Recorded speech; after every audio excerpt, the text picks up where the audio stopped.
Good afternoon and welcome to the City Club of Cleveland. My name is Art Brooks, a not so immediate past president of the club. Our speaker today is Patrick Bresette, who is the Associate Director of the Public Works program of DEMOS, a not-for-profit organization whose purposes, thank God, include the promotion of a high level of public participation in government. He will speak to us today on the timely topic, Trust in Government, Whose Problem Is It? Mr. Bresette obtained his Master in Public Affairs from that degree from the University of Texas in Austin, worked for 13 years in Texas for the Center on Public Policy Priorities, and before that, cut his teeth in politics in the Texas legislature. Public disaffection with and distrust of government is a familiar theme here at the club. A recent speaker lamented the absence of civics lectures, civics discussion in our public schools. Public discourse today is very much characterized by overheated and often fact-free rhetoric, enabled by the cable TV stations, by the 24-hour news cycle, and the pervasiveness of social media. It becomes possible for a citizen never to hear a competing view. I am reminded of the New Yorker cartoon in which two congresspersons are standing on the floor of the Congress. One is saying to the other, when the gentleman speaks of the people, does he mean his people or my people? Columnist David Brooks, writing in the New York Times last week, had the rather lamentable view that the widespread cynicism about government, deep-seated cynicism about government, arises from the belief that our leadership class is fundamentally self-dealing. Into this distressing picture, our speaker today has taken to the field, armed with the research and the insights of the social sciences, with the hope of encouraging a re-examination of the public's role in government. Please join me with a warm City Club welcome for Patrick Bresette.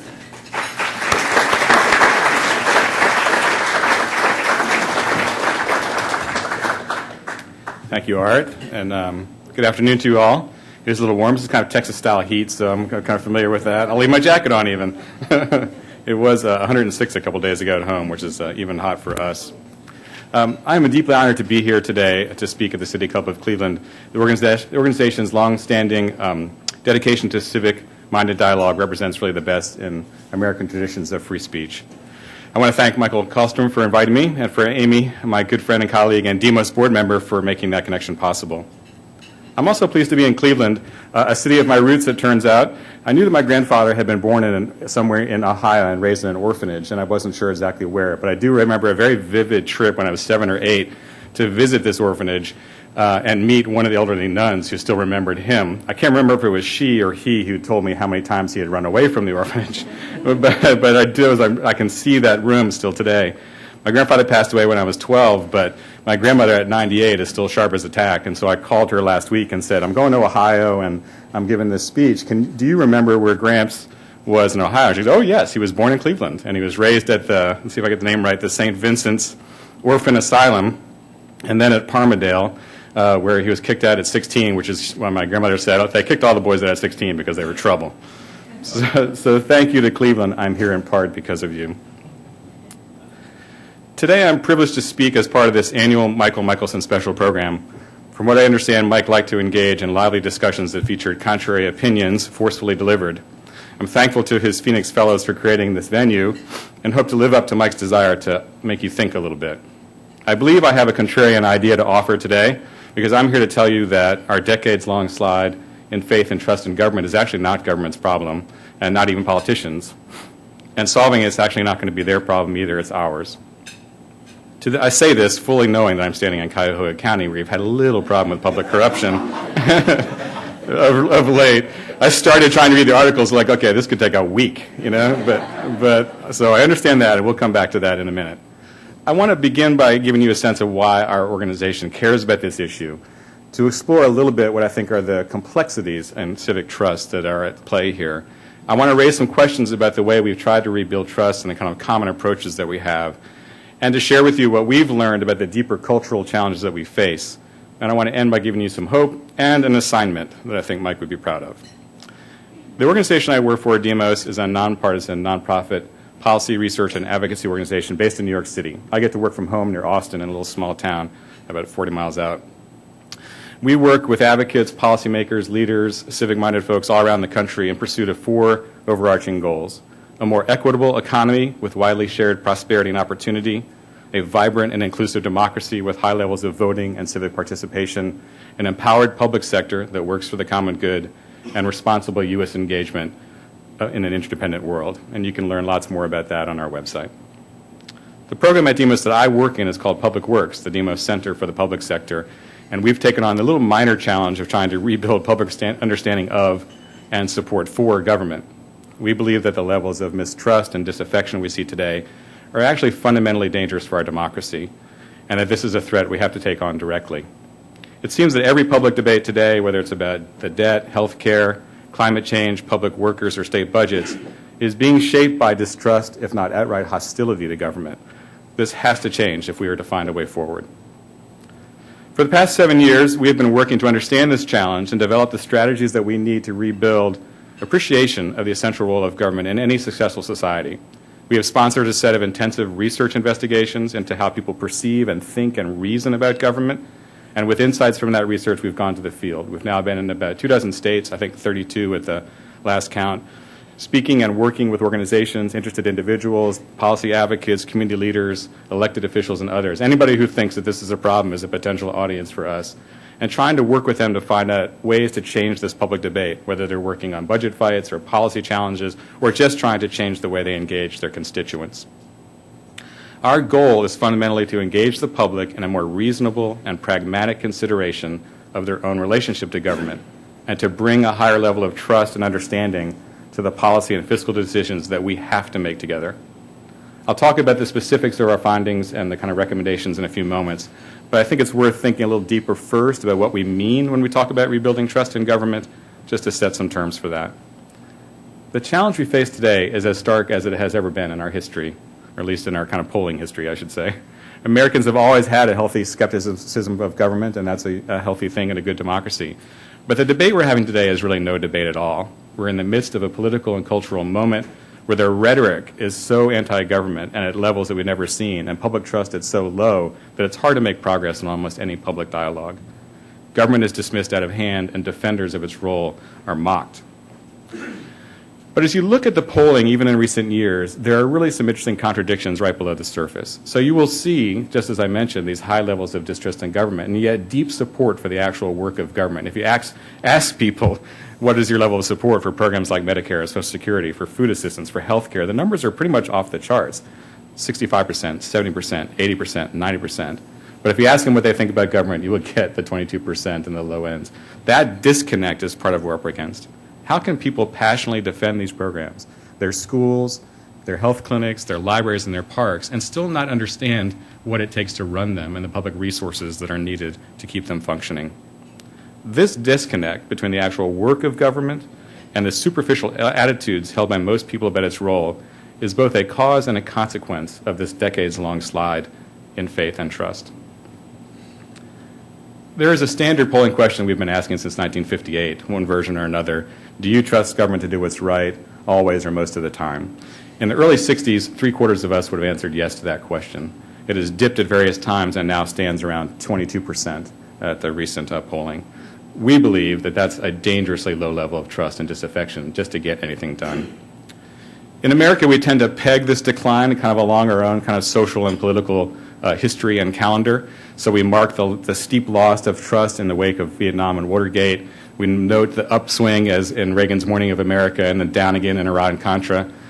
We see the kind of low levels of trust that accompanied in the mid-'90s with the contract with America, the real high point, a real spike post 9/11, and then a steep slide to the results in the last fall's election.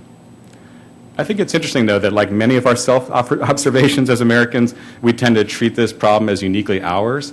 But there's been some really interesting research in recent years, and particularly a study in 2005 that looked at 16 advanced democracies. A guy named Russell Dalton observed that cynicism is spreading to nearly all of these advanced industrial societies and democracies, and it has created a new dynamic where negative news about government reinforces cynical impressions, and positive news about government is discounted. Dalton suggests that these patterns are linked to changing and even heightened expectations of government that are accompanied by less deference to authority, more assertive styles of action, and higher standards for the democratic process. So this is not just an American problem, and the new civic culture that he talks about in this paper that's emerging suggests that rebuilding trust will be a deeper undertaking than one that challenges us, and one that challenges us to address the underlying cultural shifts that are at play, not just the superficial attitudes we're experiencing. But what have been our approaches to this problem to date? The standard account of trust, and I've been trying to read actually some philosophy about trust and who thinks about how trust is rebuilt to get some insights into that, and I can give you some interesting resources about that. But the standard account of trust presumes that it depends on information and experience. In the readings, they call it knowledge-based trust or functional trust. I trust you because I have evidence that that I can trust you, that I have some experience of working with you over time. The notion of trust and how it functions informs the kinds of approaches we have taken, and particularly the ones that focus on governmental competence. So efforts to improve how government works seek to improve and modernize public programs and services as a prerequisite to trust, to show people proof that it's worth trusting, if you will. It's also the motivating factor for many of the current governmental accountability and transparency efforts. The theory is that if we provide enough information and transparency and openness, trust will follow. In his inaugural address, President Obama articulated this approach well. I quote, "The question we ask today is not whether our government is too big or too small, but whether it works, whether it helps families find jobs at a decent wage, care they can afford, a retirement that is dignified. Where the answer is yes, we intend to move forward. Where the answer is no, programs will end. And those of us who manage the public's dollars will be held to account, to spend wisely, reform bad habits, and do our business in the light of day. Because only then can we restore the vital trust between a people and their government." This approach accepts that much of the current distress in government stems from people's lived experience with it. It suggests that we have a government that is outdated and outmoded and just needs to be improved in order for us to rebuild trust. There's an interesting lesson in history not too long ago. This approach I'm talking about was really the core motivating force behind the Reinventing Government initiative under Clinton. The stated purpose of that effort was to create a government that works better, costs less, and gets results Americans care about. So I looked back at that and looked at the kind of analysis of what had happened, and was there a bump actually in trust and support for government in the wake of that effort, which really made some major reforms in how government operates. Unfortunately, the lessons from this sort of trust building that this approach implies are not very encouraging. In 1998, there was a Brookings paper written, kind of a 5-year report card on the Reinventing Government initiative, and they suggested that despite its important and lasting accomplishments, all the kinds of policy reforms that they had put in place, the campaign had difficulty in penetrating the public's confidence and in rebuilding trust in government, and only gave them a grade of C. There's certainly complexities to explore about that effort and how it was perceived by the public. But despite all of its good efforts to weed out old practices and to reform and restructure public agencies, it did not dramatically alter the dominant public narrative about government. In fact, it could be argued that it inadvertently reinforced the story of waste and inefficiency it chose to fight. The media's attention to the initiative, and thus the public's attention, focused almost only on the most egregious examples of waste and fraud, spending for outrageously overpriced ashtrays and hammers and toilets. Those were the media stories, right? They focused on the overlapping and duplicative governmental agencies as just more evidence of wasteful bureaucracies. All of the headlines were about how much waste had been uncovered and how much money would be saved, not about modernizing government, not about what it was for, but just uncovering this kind of waste that people assumed was always there. Thus begging the question, if you found that much so quickly, there must be a lot more still to be uncovered. And I think it's one of the pitfalls of some of these efforts that we may not have a good answer to, that we tend to fuel that same perspective. So knowledge-based trust building may be important, but it will not succeed alone. In part, I think, is because this effort, this approach, that if we just show people how it works and prove it, still externalizes the problem. What I mean by that is government is still the other, something out there that must be fixed in order for us to trust it. Rebuilding trust in government through improving competency is focused on answering the how questions. How does government function, and how can it be improved? It leaves hanging in the air the why questions. Why does government exist at all? Why is any particular public sector activity uniquely public in purpose and responsibility? These are value-based questions that ask us to consider the fundamental mission and purpose of government in achieving our collective goals, our objectives, and even our aspirations. This is the challenge we face today. You cannot answer questions about how government works unless you have a compelling answer for why. This is where our work, I believe, differs from common approaches. We want to answer the why questions. We believe that the root causes of distrust and misunderstanding cannot be fixed by merely getting government to work better. The deeper trust deficit we face is in a shared belief, a faith, if you will, in the very notion that government is and can be the embodiment of our shared purposes. To address this deeper challenge, we sponsored a set of really interesting research initiatives. We were trying to find the hidden reasoning in people's minds behind the poll results that we know so well. Our research partners came from the fields of cognitive science, linguistics, anthropology, and psychology. Really not just public opinion reading, but understanding how people think when you ask them these difficult questions. We have learned that we face some significant challenges, but there are also hopeful signs that change is possible. Negative views of government are indeed dominant, but they are not as entrenched as many believe, and there are concrete ways to engage the public in a more pragmatic, civic-minded consideration of government and its role. First, I'll talk about the challenges, after I get some water. Our research brought into focus three prevailing perceptions of government that really stand in the way of rebuilding trust. When thinking about government, most Americans tend to toggle back and forth between two dominant but superficial images of government. The first is an image of government as nothing more than a partisan political boxing match. When people are thinking of government as just politics, they apply negative stereotypes of elected officials, corrupt and partisan, to the whole of government. This also leads people to view and act as spectators rather than participants in public life. So we may keep score of our side, right? But we're not, it really has nothing to do with us. And they have difficulty of seeing government actually as us, as some sort of collective tool for achieving public and common goals. The other dominant image of government is that in the American mind is that of a large and blurry bureaucratic blob. And people have a hard time understanding and even kind of seeing its functions clearly. They find it difficult to understand. They don't readily recognize the active network of public agencies, employees, and services that are carrying out important public functions all around them every day. In this mindset, they tend to exaggerate waste and inefficiencies, and they're confused about where tax money goes and what it supports. In more than one focus group, as part of this research effort, when we conducted them, people had to be reminded that some amenity they had used that day, like the park they walked their dog in that morning, was government. In one of the focus groups in the Bay Area, 9 people could not collectively decide whether or not the subway system was a public entity.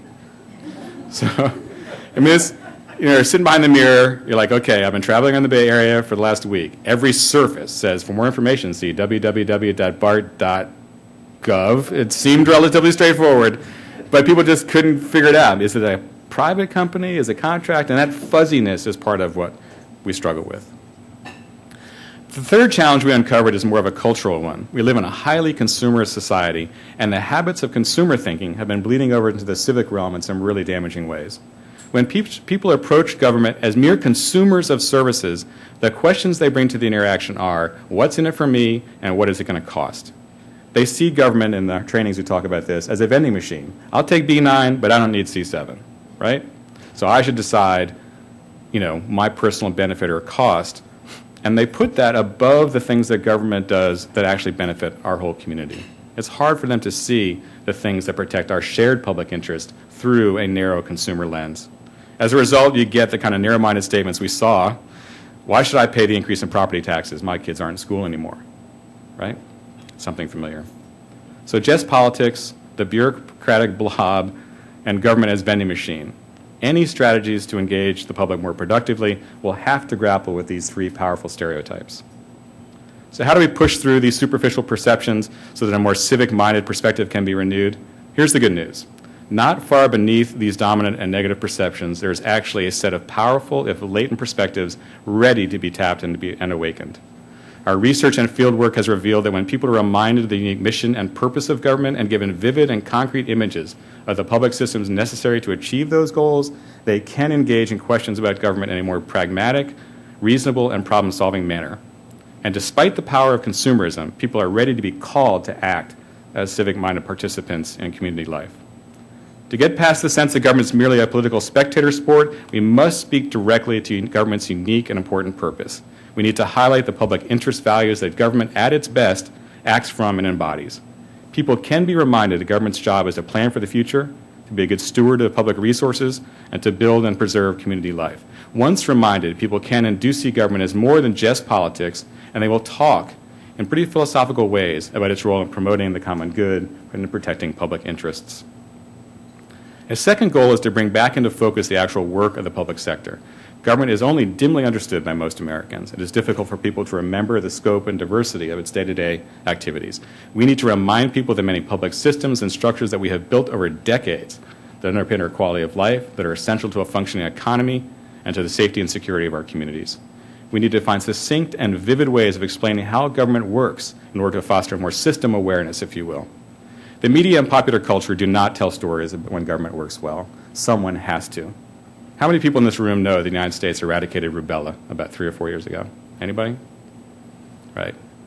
We're only the second country on the planet to do that.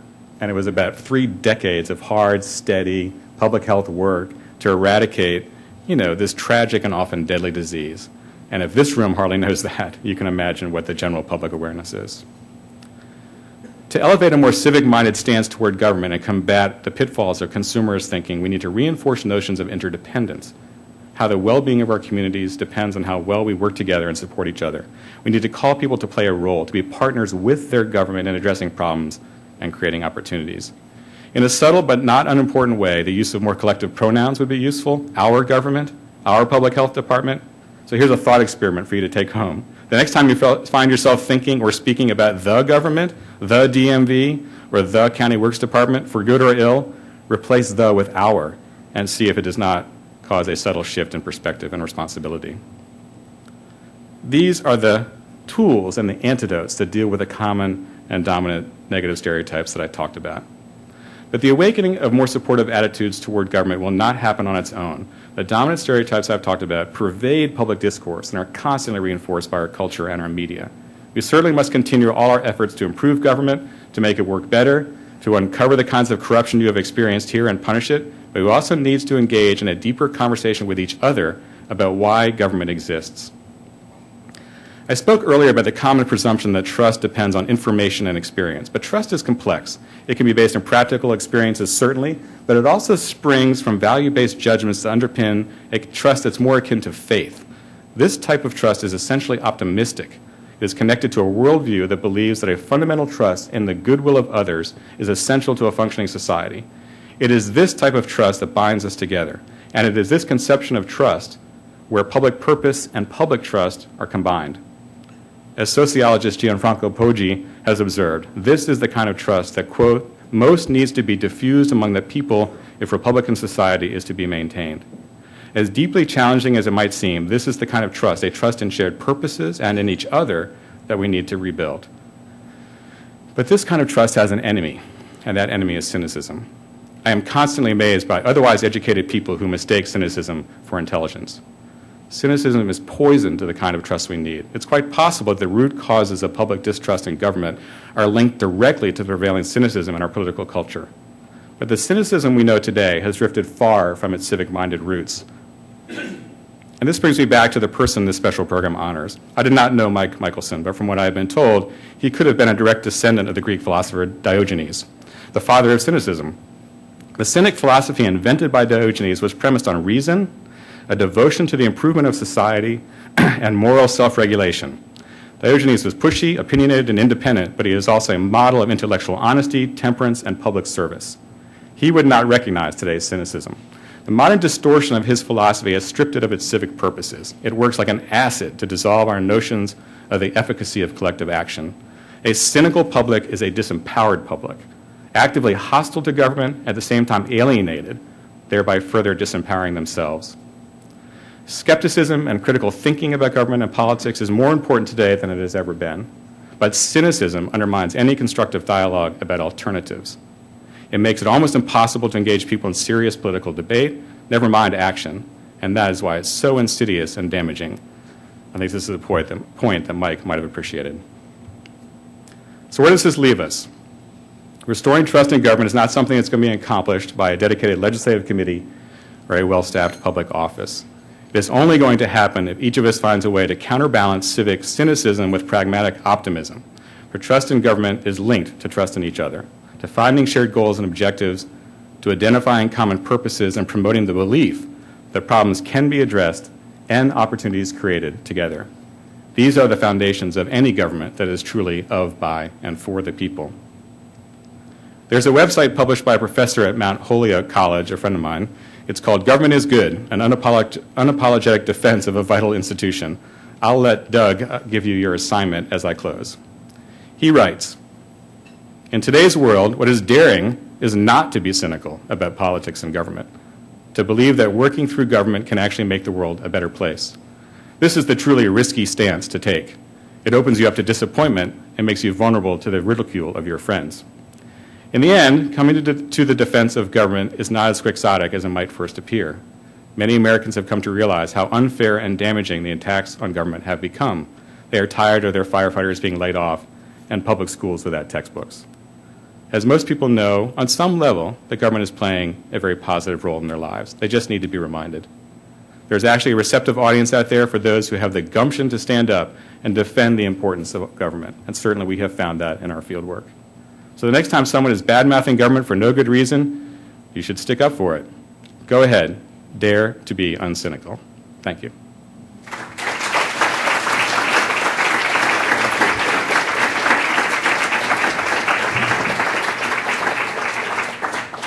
Today, at the City Club of Cleveland, we are listening to a special program featuring Patrick Bresette, Associate Program Director, Public Works, the Demos Center for the Public Sector. We will return momentarily for our traditional City Club questions and answers. We encourage you to formulate your questions now and remind you that your questions should be brief and to the point. Now we return to traditional City Club questions and answers. Jim Harris, I believe, is holding the microphone here. First question, please. Welcome back to Cleveland. We're glad you're here. Basically, I do believe in the things that you said today. Our problem is that as parents, we're taught to do what we want our children to learn because they don't listen to what we say, they do what we do. And we look at the federal government with no national foreign policy. We have a main economic problem is lack of jobs, and yet the NLRB is challenging Boeing building 3,000 jobs in South Carolina. We have the actions of the environmental group with all kinds of weird stuff coming, like not big enough light bulbs. My question is, how can we learn to trust our government which refuses to listen to the voters? It's a good question, and undoubtedly we can probably have a laundry list of those. I have my own list of things that I think would be more evidence of trust. I think that one of the reasons that we have turned a lot of our attention to the local and state level is that there are evidence of this kind of work where citizens and government are working together to solve things every day. So just to give one example and things to build on, there is a city manager in Eau Claire and the city president in Wisconsin who have been doing a remarkable effort over the last few years to engage citizens and local businesses directly in the work of government and completely reoriented the way they engage people both in their participation in processes, but also in just how they talk to citizens as kind of co-responsible for the running of a community and help them understand what it takes to run a city of that size. And it's a very micro example, but I think when people do take steps to engage the public directly, public officials, electeds, and others, I think they are finding a more receptive audience than I think they might have thought. The other sense of hope I would like to give you, since you mentioned the kind of lessons we give our children, is that I've been looking at research on the millennial generation, born between 80 and 2000 or so. And there's a pretty compelling analysis that this generation is America's next civic generation, that they are less cynical about government at the surface. They're much more willing to reclaim it to its public purposes. They're volunteering at levels unseen, and they are involved in all kinds of things I see around the country and trying to, again, engage in a public process that means that the voice of people is part of how decisions are made. So I think that on the horizon is maybe a sense of hope for some of what you talked about. I was surprised that you didn't talk about the corporate influence, both in government and politics, as contributing to the cynicism. Yep. So I'm just curious what research you have on that. Sure. I think that was a factor of my 25-minute limit. Demos spends a fair amount of time trying to investigate some of those things and the damaging aspects of that on participation. So we haven't done, my project has not done specific research on it, so I'll just give you a few thoughts about it. I think one of the challenges two things. It's absolutely true that kind of corporate influence on politics, on campaigns, has really distorted the voice in government, distorted the kind of actions and choices. But it strikes me how hard it is to make traction on that with average people, to see why that's a big problem, because people do just give up. It's like, oh, well, someone else is in charge. People are supporting their cronies. I also think it's wedded to a deeply kind of conflicted attitude as Americans have about business. We both revere it and revere the kind of pursuit of wealth and success and treat it as a potential corrupt force. I think we have these very conflicted notions that make it hard to gel what's the right answer to that, what's the right kind of policy solution to make sure that you control and put at bay the forces that are negative while not undermining kind of the private economy in some way. And people I think part of our difficulty in making traction on that is that, as well as the kind of control that so many of the forces have in the kind of process itself. So I could refer you to some of my colleagues at Demos to write more about this, but I see it showing up in some of those ways. Welcome to Cleveland. Thanks. I should preface my question by telling you that I first met Mike Michelson when he and I worked for the U.S. government in the Justice Department. Yep. So he was part of government before he went into private practice. My question to you is, a lot of the negatives that we hear seem to be more toward the elected political officials than those who work in government agencies. And the term government, as you use it, I believe, describes both of those groups. And I'm wondering whether you would get different results if you kind of separated in your questions and come up with a term other than government to take out the political discourse that seems to affect a lot of people's perception of government. No, it's a great observation, and it's really an observation that it's the core of the research that we did, that the fact that people's primary image of government, when you begin to try and talk to them about any aspect of it, is that it is only politics and partisan and bickering and something I don't like, all those things I mentioned before. And so part of our effort was to try and find a way, as you suggest, to set that aside. That is part of it, but that's not the whole of it, and to make sure that those kinds of stereotypes don't bleed over into discussions about the kind of actual functions of government. So interestingly enough, the research team that we worked with, this great team of cognitive scientists and linguists, one of the things they do is actually try and find alternative language that puts better pictures in people's heads. They call them simplifying models. And so you'll see, if you look at some of our reports, we have this description of a model called the public structures model. And it is basically a discipline of trying to speak to people about the public structures and systems we have built over decades, right, that are essential to the functioning of any healthy society. And to turn the focus from politics to how stuff works, why it's important to how things function, how it's connected to community life, to an economy, and then to have a rational debate, right, about that. What's the right level of support? What does it need to do? How do we maintain it? And there's interesting things in the research that found that even that terminology, once you get kind of structures and systems in people's heads, and that's the way they're kind of processing this discussion about government, that useful stuff comes with it. For instance, the term structure itself is useful because none of them just happen, right? All structures are built by somebody, are planned, have to be maintained. So there's, again, kind of cognitive power in getting the conversation onto that terrain so you can have a more rational, less political discussion. The other thing about that on the politics side, it resets the conversation about politicians. Because politicians then, through this lens, if we can get people grappling with it that way, are temporarily hired managers, right? And whether or not they do a good job of being stewards of those resources is the way we should judge them. And they come and go, right? But the enduring systems that we need to run the place are what need to be supported.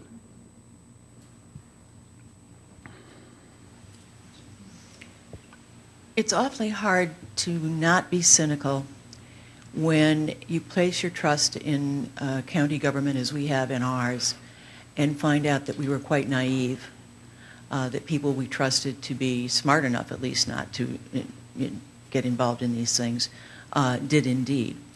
And so I'm asking that in a way as how you balance cynicism and naivete. And then the other part of it is our values change. What was once considered generosity in terms of finding a job for a neighbor is now cronyism and the wrong thing to do. Those are good questions. Some of the essays I read about the kind of history of cynicism as a thought and philosophy, one person argued that there actually was still room for cynicism, but an active cynicism, one that drew on that energy to want to change what you saw in front of you. And so I think that that's part of our challenge. Is certainly the kinds of scandals you've seen, undermine so much public perception of what government's about, and in the ways that you said. At some level, I mean, trust me, I have my cynical days. So, I can tell you some stories about doing policy work in the State House at Texas that would definitely quell any concerns about my idealism about that. But I think that we don't have a choice. That at the end of the day, when this scandal erupts and it's gone and it does all these damaging things, we still have to stand up and say, okay, what still has to happen? How do we put in place the kinds of checks and balances so it will never happen again? How do we get people in there who will not do it? The conversation still has to be a citizen conversation, a civic conversation. And I think the danger of succumbing to cynicism is that all those possibilities fall away. And I just don't think, we can't afford to do that. At some level, we just can't afford to do it. Certainly there are deeper cultural trends at play that undermine some of this. You gave the example of this kind of how you would find a job for someone else. And so people like Robert Putnam and others have written about the kind of disassociation. People don't have as many kind of lived associational experiences or working in groups like the group that you had together to debate together, to find alternative opinions about stuff. At the other hand, I think we're at the front end of new tools of finding ways to do that. The whole emerging rise of the social media work, of the kind of different kinds of organizing, I think we're at the front end of trying to figure out the new models, right, that are not just keep us apart, but actually challenge us to think across issues and across kind of ways of thinking. And we don't know what that looks like yet. Around the country, I see interesting experiments of it going on. As I said, looking at a lot of work that the kind of millennial organizing groups are doing. But at its core, to still draw people back to a sense that they are part of solving this problem. Hi, I'm Debbie Michelson. I'm hi. Mike's oldest daughter. Thanks for It's being a pleasure here. to meet you. I appreciate everything you said about my dad, too. I'm sure my family does also. I have kind of two related points, and it has to do with something you said, trusting government to serve our shared purposes.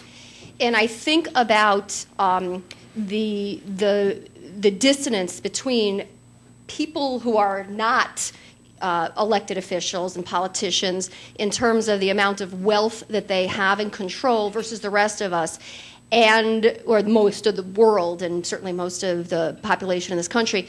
And how can you trust people who are multimillionaires to protect the interests of people who aren't? I see that as a big problem. I mean, when I read that most congressmen are millionaires, I'm thinking, yeah, let them go. They're going to pass an estate tax that is fair to the rest. Okay, that's my first question. Or question to you, that wealth is a real problem, and it is related to that corporate stuff. The other point is, I read a book recently, God, it was really interesting, called The Samaritan's Dilemma, and it basically, I don't know if you heard of it, but It was fantastic. It made some of the points you made. The dissonance between government workers, people who actually work in the government, Medicare workers, hospice providers, things like this, and the restrictions on their Good Samaritan impulses that the government won't allow them to carry these things out, that heightens the disconnect between being a human being who is civic-minded and cares about people and government. And so, anyway, comment, if you will. We'll solve those two things and be out of here in a few minutes. So the kind of how to countervail both the kind of disconnection of people who don't even live in a different strata, and essentially kind of are the decision makers and the elite in government. Throughout America's history, we've tackled that. I mean, if you look at the the Gilded Age and our response to the robber barons, Americans got together and said, okay, that's enough. There are people in charge who do not have public interest at heart, and what do we need to do together to change those? And we had public leaders who stood out and made that case. And I think you have a little bit of that going on now, this kind of bubbling concern that the kind of, this kind of strata that you're talking about is having real damaging effects on our society. I do think, to my point I made earlier, the stuff I've been reading is Americans are just really deeply conflicted about wealth and power. And it's going to need to be a pretty deep conversation with people about the limits of that, and the kind of, and part of it is because I think one of the mythologies that we suffer under is a sense that people's wealth and success is directly related and only related to their own hard work and morality and sometimes luck. So we did a whole set of research on how people understand how the economy works. And people the role of government, the role of policy is completely invisible, right? And so we have a narrative in the country that suggests that those rich people got rich because they were smarter, they worked harder, but then you have the countervailing story like a Warren Buffett who says what he describes as the lottery of the womb, right? Had I been born a poor woman in Bangladesh, right, with no banking system and no stock market, it wouldn't be me, right? And so there are other people trying to articulate that there's no healthy private economy on earth, no society that allows people to get wealthy and successful that's not directly linked to a healthy public economy. But we're going to have to tie that back together for people in order for them to see what are the right kind of limitations and the decisions that need to be made. On the Samaritan's Dilemma, I have read parts of that book and I understand the argument. We do a fair amount of work with public workers, and I hear this from them, the struggle to work within a system that often doesn't allow their kind of best impulses to act in certain ways. And at some level that's a factor of any large bureaucracy, corporate or public, that the level of rules that have to be in place, the kind of safeguards, those things should always be occasionally reviewed. And so if those situations are coming up, then how do we, again, as citizens say, you know what, I had an experience at this agency, or my family did, and this is what appeared to me, right? What do we need to do to make it better? Too much of the time we say, that's just another example of an agency that can't get their act together and has no idea what to do. And so I think, again, we're going to have to find a way to be essentially responsible for that change and find a way to push on it. And again, the hopeful signs for me is when I do work around the country, I see little pockets of that going on all the time, where in quiet ways that no one even hears about, people are reforming how government acts and interacts with people, trying to create more interaction that makes sense and that kind of, So we have to find those and then build on them. One little simple anecdote, just as in the kind of participation part, is in Virginia. There's a school board in Virginia that was frustrated because they would spend all this energy with their great dedicated volunteers to come up with their new budget, and then the same 100 people would show up at the hearing and bitch at them, right? After 6 months of work. And they're like, there's 29,000 people who live in this district. What's going on? And so they decided to take a risk, and they did what I jokingly call American Idol for government, where they contracted with a firm to put together these kind of giant conference call abilities, through fiber optics and whatnot. And so when they have a major budget decision, they reverse 911 call the 29,000 people in the district and allow them just to pick up the phone and listen to the hearing, right? And there's a straw poll function where you could key in, on items on the agenda, and you can get in a queue and have public testimony. Within 2 cycles of meetings, there were 1,500 people on the phone. So it's not that people in that community didn't really care, but they interviewed a mom with a 2-year-old. She's like, I'm not going down to the school board meeting at 7 o'clock at night. It's chaos in my house. But if I can put this on the phone, I want to know what's going on. So that's just a tiny example, but we're going to have to find those and build on them so that we have the kind of interactions between the public and the systems designed to serve them in a way that's different than it is currently. You had mentioned one of the values of government as being to plan for the future, which I happen to believe is the most important role of government, and the conflict that has with the habit of consumerism, which requires immediate gratification.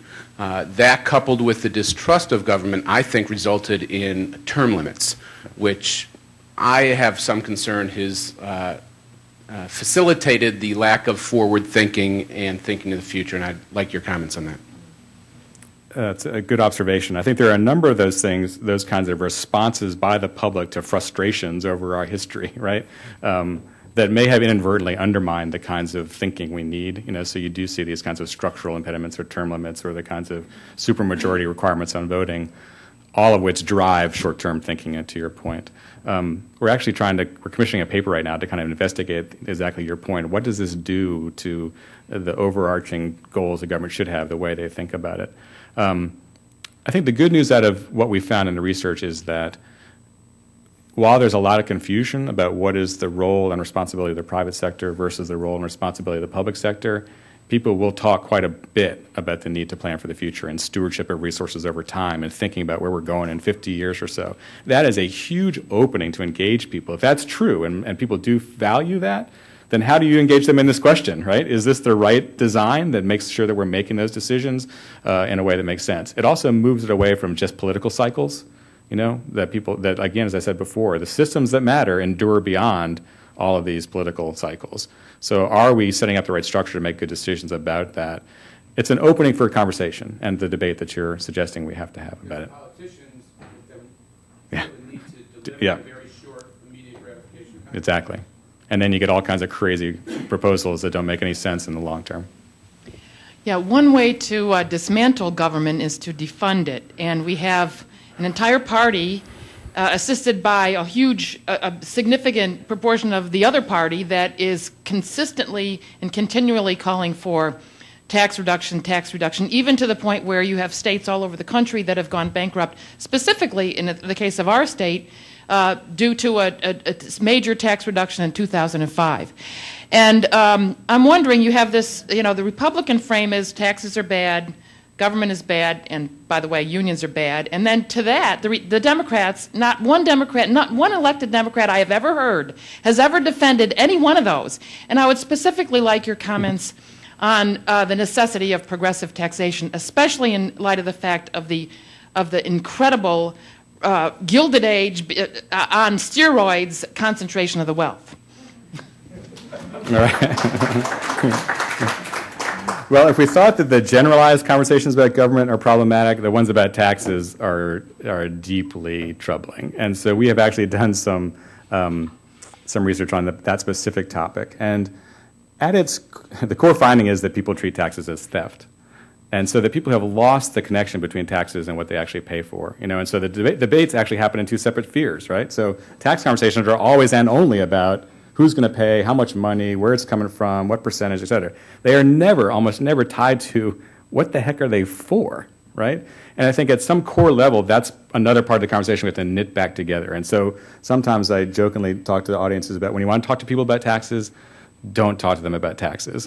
And what I mean by that is that unless you have first engaged them in a conversation about some sense of shared and common goals and objectives for the future and what it would take to get there, right, you can't talk about money. Because then it's just about money. It's just about, am I going to just tell me the bottom line. Am I paying or not?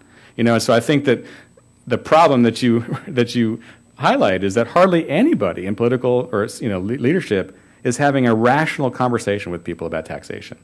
I mean, we are now at the lowest levels of taxation since the 50s, right? And people wonder why their schools are laying off teachers. I mean, those two things cannot continue along the same path that they are, and somehow people have to be brought back into focus that you cannot have one without the other. And I do think, to your last point, something I mentioned before, we're going to have a real conversation about wealth and what creates wealth and what's the right level of taxation that means that people are paying into a system from which they benefited in a way that makes sense. I mean, there's a whole set of conversations there that, again, are tied to the kind of complexities of American narrative about success and wealth. I don't know the answers exactly to that. I have hints about where it needs to be, and I think our knee-jerk responses are not working the way we should. So there's some terms I try to excise from all of my audience's vocabulary: tax burden, tax relief, right? Hard-earned tax dollars, and taxpayer. I mean, why? I mean, the term taxpayer reduces us to check writers, right? Why use it? I was looking at an essay or a friend of mine. At the end, they said, and this will benefit the taxpayers of Washington State. It will benefit the people of Washington State, right? And I think that we get trapped up in this dialogue. We are in the culture too. So these powerful images of consumerism, our kind of attitudes about taxes, live in all of us and come out of us through the kind of language we use in really subtle but damaging ways. And we have to change that discourse. Yeah, I appreciate all the comments you're making, and one of the things that I find interesting, first of all, my name is Mark Caselli. I'm a professor at Kent State, and so I teach a lot of students who share some of the cynical attitudes that you've described.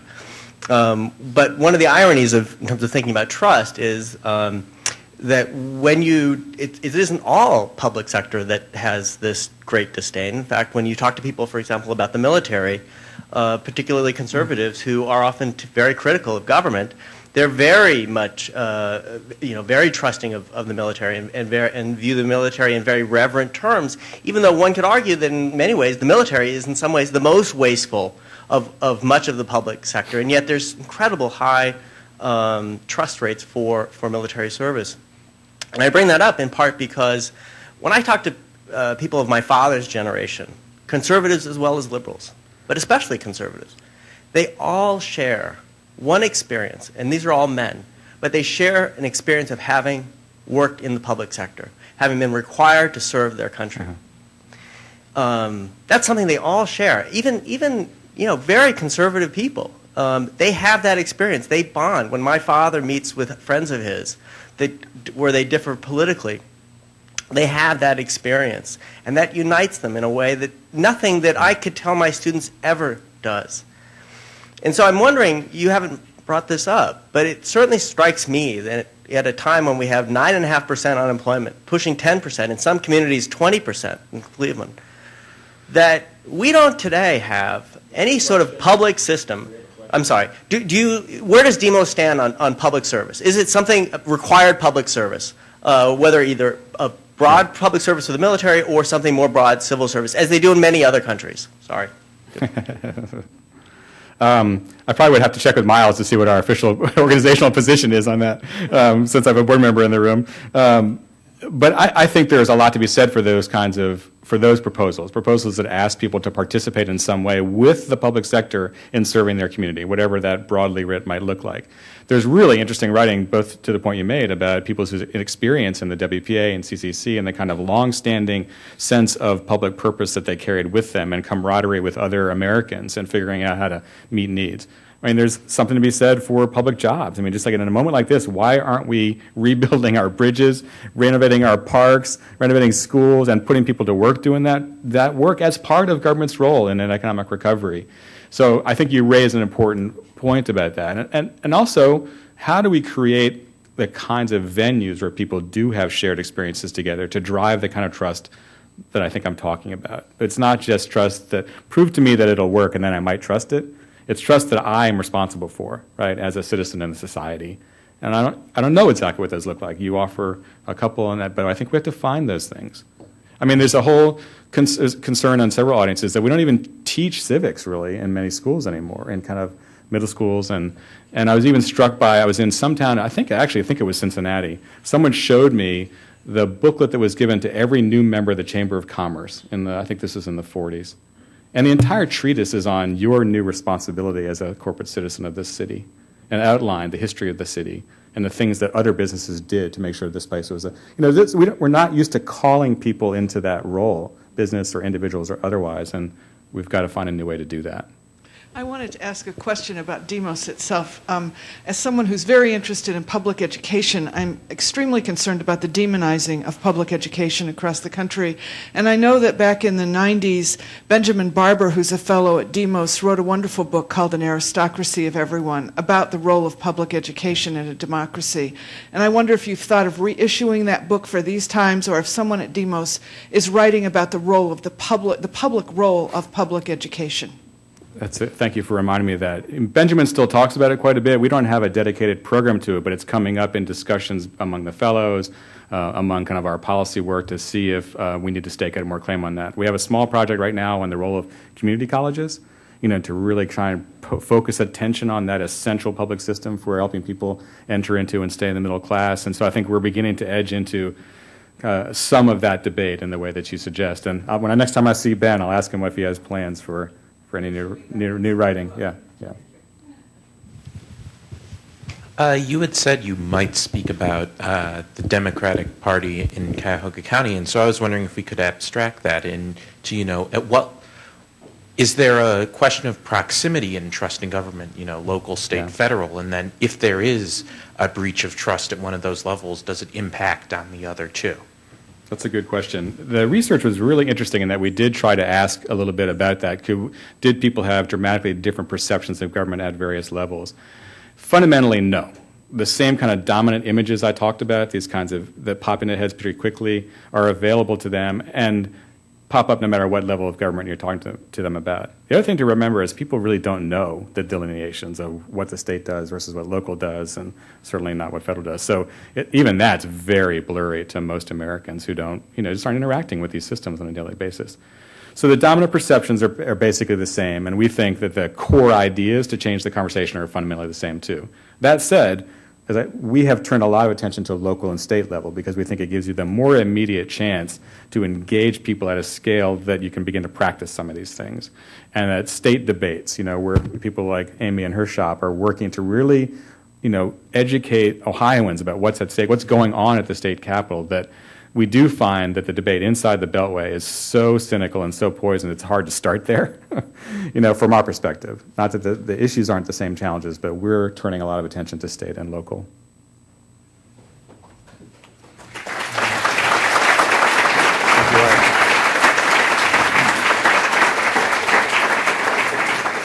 Today at the City Club of Cleveland, we have been listening to a special program featuring Patrick Bresette, Associate Program Director for Public Works, Demos Center for the Public Sector. Thank you, Mr. Bresette. Thank you, ladies and gentlemen. This forum is now adjourned.